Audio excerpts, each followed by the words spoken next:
Thank you so much. And nice to meet you, everyone. So my name is Hiroshi. Let me quickly introduce myself. Before jumping into the introduction of VIR and our solution and how it works in Asia Pacific region. So let me introduce myself quickly. So my background, as you can see, is basically in automotive space. And spending almost 10 years in APAC region from 2012, where I worked in BCG, Boston Consulting Group, New Delhi office. And then I moved to BCG's Singapore office. And in that time, I really focused on automotive clients. And then I joined Grab. As you may know or may not know, Grab is like Uber, and kind of like a Uber of Southeast Asia, or I would say Alibaba of Southeast Asia, which has ride-hailing business, taxi-hailing business, food delivery, grocery deliveries, and digital payment and digital bank. It's a super app company. So I spent four years plus in the company as a head of Indonesian transportation business, and as well as the regional head of safety and quality. That's job. And then I moved back to Japan last year in the middle of pandemic. And now I work as a CEO of VIA Mobility Japan, which is a joint venture between VIA headquartered in the US and two Japanese companies. One is Itochu, a trading company, and the other one is Mori Building, which is a property developer and a company which has a plan to transform the mobility and the city itself, focusing on Tokyo, Roppongi area. So that's my brief background, and I'm jumping to the setting the context and agenda for today's session. So obviously in Asia Pacific region when we say Asia Pacific region, it's very, very diverse, very, very complicated, it's complex. On the one hand, you have Singapore, Tokyo, Seoul, the very, very structured and organized city. On the other hand, there are many, many cities which traffic and fleet-related regulations are not well organized, and traffic jam causing a lot of inefficiency and damages economies and the life of employees and residents. So the challenge here is how, as a fleet manager, how we manage the complexity here and how we manage the efficiency, and most importantly for employees and residents, it's safety is also an issue. So how we address this problem with a smart solution is today's agenda. So today, with the around 15 minutes presentation and plus 15 minutes Q&A session, I would like to address these key questions as many as possible. So for decision makers participating today, I'd like to answer to your question, or I'd like to discuss with you on like how do companies ensure high return on investment in this region? That's one. And for employee commute and commuting, the question is how do companies provide safe and efficient commuting ways to its employees? And then as a logistics provider, how do logistics companies deliver packages efficiently? So by managing all these complexity and safety issues and traffic congestions and regulatory diverse regulatory situation. So all these points are very, very complicated and difficult to manage. But with a smarter solution, some of them can be mitigated, and we can achieve a high return on investment, which I can explain with some case studies later. That's the context, and a little bit about who we are. So VIA is a transit tech company. We position ourselves as a leading company of transit tech, and transit tech is like fintech, insurtech, edtech, which is our intention to transform the world and how we move, how people move, and how packages are moved by digitalized smart solution. And the solution, we will provide that solution. So that's our mission. And as a SaaS company, we provide a fully integrated variety of solutions for every aspect of mobility and transit. And I don't go through all the pieces, but basically we started our business as a software provider for on-demand public transit. And today, globally, we are providing our software to almost 200 deployments in the world for on-demand public transit, primarily. And we do have a system to plan and design fixed route and paratransit, going down, like we have consulting service and planning service, and also we apply our software to electric vehicles and autonomous vehicles. So, and today I'd like to focus on the highlighted two pieces in the middle. Basically, it's the corporate shuttle and campus shuttles, as well as deliveries. So those are two focus areas for today. And how our solution and how our algorithms works, and this animation illustrates it's very nicely. So we have a technology or a concept called virtual bus stop. Looking at the left-hand side, this is how VIA works, and the blue ones are pickup location. And we request passengers to walk a little bit so that the routing becomes efficient. And it's same for the drop-off as well.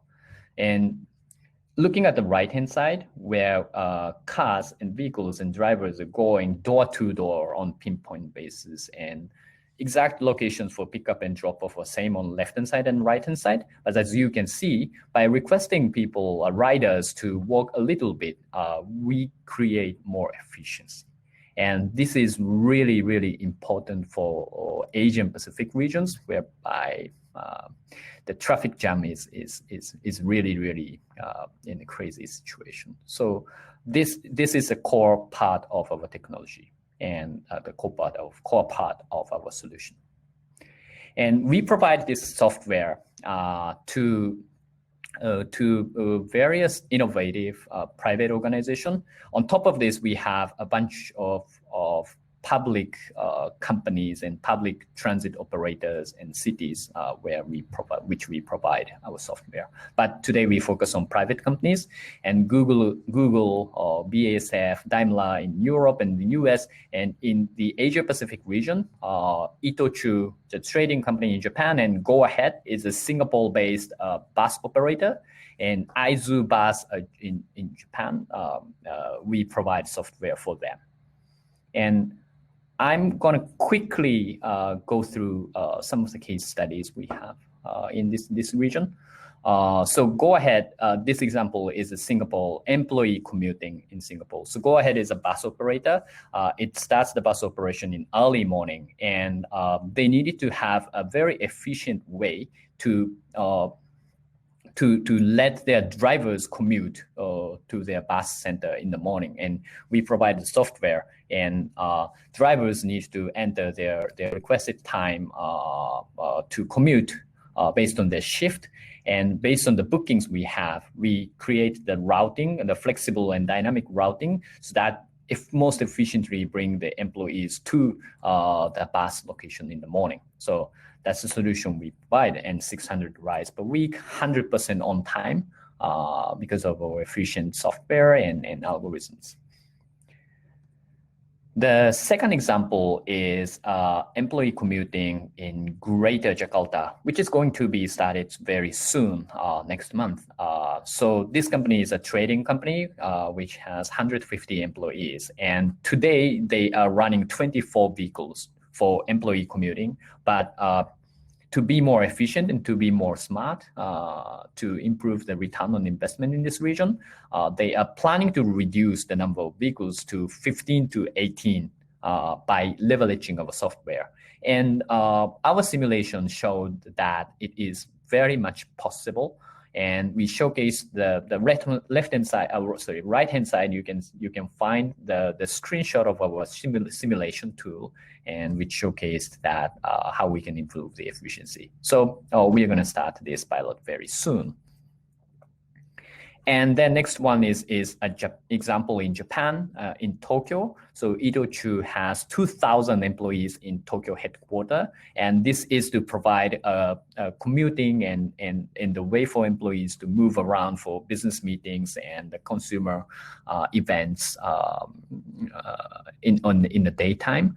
So only 11 minutes average waiting time in Tokyo, and around 10 vehicles. And interestingly, almost like 20% of total employee commuting in the daytime is now shifted to this this employee shuttle, and the rest of the people are still using train and buses, but public buses. But there are many places, even in Tokyo, which public bus and train are not so efficient. So for those specific situation, employees choose to commute with this flexible dynamic shuttle. And the other example is Aizu bus in Fukushima, Japan. It's a northern part of Japan. So there is a big factory in the region, and Aizu bus, it's a bus company, provide the commuting shuttle for the employees in this factory. And this idea is to have fixed line and as well as the flexible dynamic shuttle for some of the employees who live far away from the existing bus stops. So this is to ensure both efficiency as well as the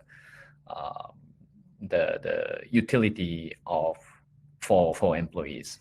And this is already started in last October, and it's going to be expanded very soon.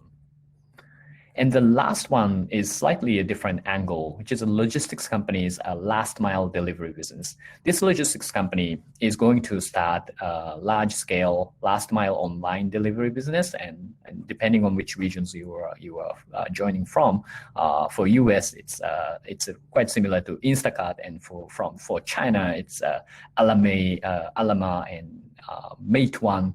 Those companies are providing similar on-demand grocery delivery business. So this is to start that last mile online delivery business. But for traditional logistics companies' point of view, their digitalization capability is not that established, and obviously they don't have thousands or hundreds of software engineers yet. So we provide the software to them so that they will be empowered by our digitalized solution to provide a very efficient routing and dispatching engine for this on-demand last mile delivery business. In the pilot project we have done so far, we achieved around 5 to 6 package deliveries per hour per driver in Tokyo in the evening peak time, which is a very high number. And with this number, the company is confident to achieve high return on investment for this new business. And with using our software, the efficiency becomes 1.3 times of without our software. So this is going to be started soon. So what I wanted to tell you is the punchline is, if we apply our software to the employee commuting, it becomes efficiency and employees should be happy and high return on investment. And if you are from logistics company, which is considering to launch the last mile delivery business, and also we can apply our software to distribution, middle mile distribution to make it more efficient. So, and what we provide is basically our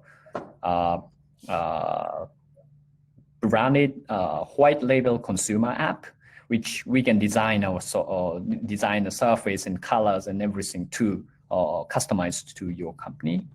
And also we provide the driver app, which is a navigation-based tool, and driver just needs to instructions from our turn-by-turn instructions from our app. And then we are providing the sophisticated administrative portal for your employees and admin team. And this is the last slide of my presentation. And if you have any questions, our resources are available from all regions, and we provide you some technology demo, simulations, as I discussed, formal proposal discussions, any rough discussion, early stage discussions. So please feel free to reach out to me, and I will connect you to the right team in this region. Thank you very much. Hiroshi-san, thank you so much for the interesting presentation. We've got a couple of questions coming in, so if you're okay for me to share those with you, we can have a bit of a conversation about it. The first question is about public transport in Asia-Pac, where we clearly see different levels of implementation. There's, for instance, Singapore and Japan, where public transport is not only abundant, it's also reliable and it's safe. And then there's a large number of countries where public transport is different. Let's put it like that. From your perspective, from VIA's perspective, what is the role of the private sector in implementing, or let's say correcting, the absence of public transport? Yeah, thank you so much. It really depends on which cities we are talking about. As you mentioned, on the one hand of the spectrum, Tokyo, Singapore, and Seoul, and if we include Australia and New Zealand in this region, all the cities in Australia fit into this category. So public transport is there established. So for this area, I think providing the additional benefits to employees and also focus on efficiency is the objective of providing corporate and private transport for this region. Mm-hmm. And on the other hand, if you look at the other cities like Bangkok, Manila, Jakarta, and smaller cities in Indonesia like Surabaya, public transport is not reliable. And there are ride sharing and ride hailing companies like Grab and Gojek. But at the same time, if you want to provide a safer and a secured solutions for your employees, that's the role of private sector.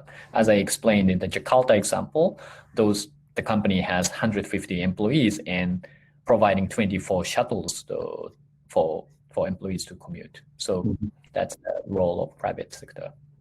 You mentioned safety. I can imagine that there are some countries where using public transport is a little bit more of a challenge, and particularly or more specifically for female commuters.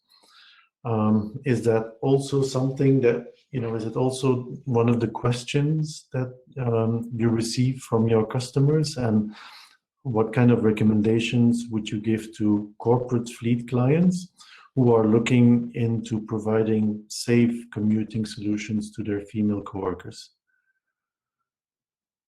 Thank you so much. I wouldn't say public transport in those cities are unsafe.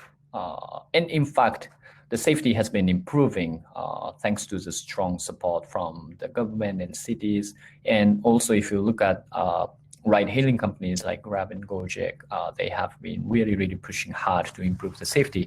So I wouldn't say it's unsafe, but if we want to provide an extra safety for some situations like nighttime, for example, or if you ask your employees to commute late night or Saturday or Sunday, providing an extra secured corporate shuttle is an option for sure. We have a question coming in from Takeshi Nakamura. And the question is, to find a better routing, does your solution use both statistic data and real-time data, like traffic situations? That's a good question. Yes, we use both static data as a roadmap and traffic regulation. We take a real-time traffic information from various sources, not relying on one single sources. Mm-hmm. One is from external third-party sources, as well as the in-house information for the deployment. As we have more and more deployment in the same region, we get more traffic information, because traffic information from third party, for example, as I shared in the Aizu Wakamatsu City example, that use the mid-sized bus. It's not the private car. It's not a shuttle. It's a large bus. So the traffic speed for large bus is totally different from the like a Google Map API based speed and etc. So we need to mix all the information in a dynamic basis and to create the routing and dispatching algorithm. With regards to the Indonesia project, Hiroshi-san, that I found really interesting, because it's very close to what the corporate fleet managers are concerned about, because this is about employee efficiency at the end of the day in combination with employee safety. Can you please describe what the rollout is of this project, what the different steps are in order to get to that situation where you can reduce the number of shared vehicles and increase the efficiency of the vehicles? So basically, the key pain points for the company are two things. One is, if by providing corporate shuttle, they provide benefits to employees for safer commuting, but at the same time, designing routes and designing timetable for 24 buses in a very dynamic city like Jakarta is not easy for private companies. For city planners, for traffic planners with like 10 years experience or 15 years experience, maybe it's easy, but for private companies, fleet management department, that is a big challenging job. The other thing is it's really difficult to see the real-time information of traffic situation, and we don't know like where the bus is located now, and with the traffic jam, it's really hard to understand where the bus is located and when passengers or employees can get the shuttle. So we are helping them to address these questions together with further improving the efficiency. So that's where the conversation started. And then we get the existing RISE data from the company.